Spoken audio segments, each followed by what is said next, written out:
Hi, I'm Teresa Hansen, Vice President of Global Content for Clarion Energy. Here are today's stories. Story number 3. The Canadian government has announced that it will invest $9.4 million in 4 tidal energy projects.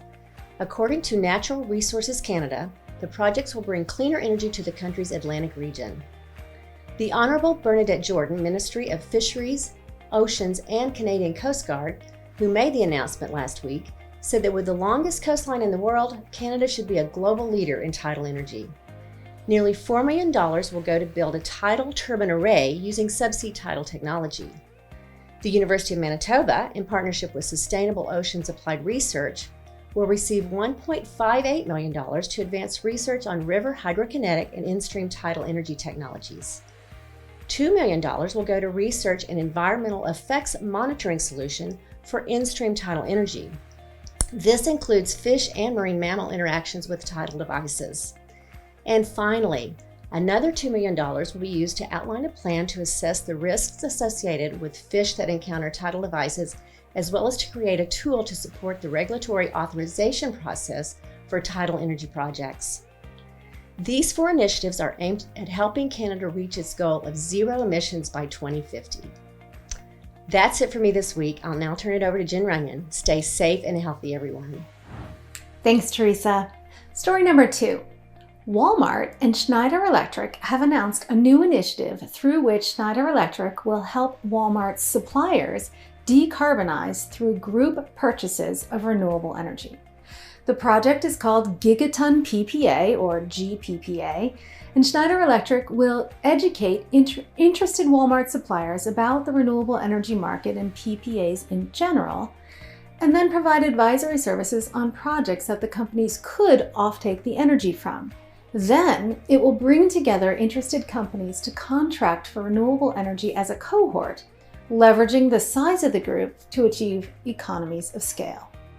Walmart and Schneider Electric note in their press release that while corporate renewable energy procurement is on the rise, the overall number of companies participating is still relatively low, at just over 100 unique companies in the US, according to the Renewable Energy Buyers Alliance Deal Tracker. So the GPPA program supports Walmart's Project Gigaton, which aims to avoid 1 gigaton, that's 1 billion metric tons of carbon dioxide from Walmart's global supply chain by 2030. To date, according to the company, more than 2,300 suppliers from 50 countries are participating in Project Gigaton. You can read that whole story on power-grid.com. Story number 1. Mitsubishi Power announced that it shipped the first JAC gas turbine manufactured in America to J-Power USA Development Company for its 1,200 megawatt Jackson generation project in Elwood, Illinois. The company said that the turbine will provide flexible generation that complements additional wind and solar energy and reduces Illinois dependence on coal-fired generation. So the M501JAC gas turbine in transit to Illinois is the first of 2 that Mitsubishi Power's Savannah Machinery Works is manufacturing for the project, and it will be the first of its kind installed in North America. The Jackson Generation Project's combined cycle power plant will be dispatched into the PJM Regional Transmission Organization. When the plant enters commercial service in 2022, it will be one of the world's most fuel-efficient natural gas power plants, offering the lowest carbon emissions of any combined cycle plant, said Mitsubishi Power. And it added that it will produce 65% less carbon dioxide than a legacy coal-fired power plant.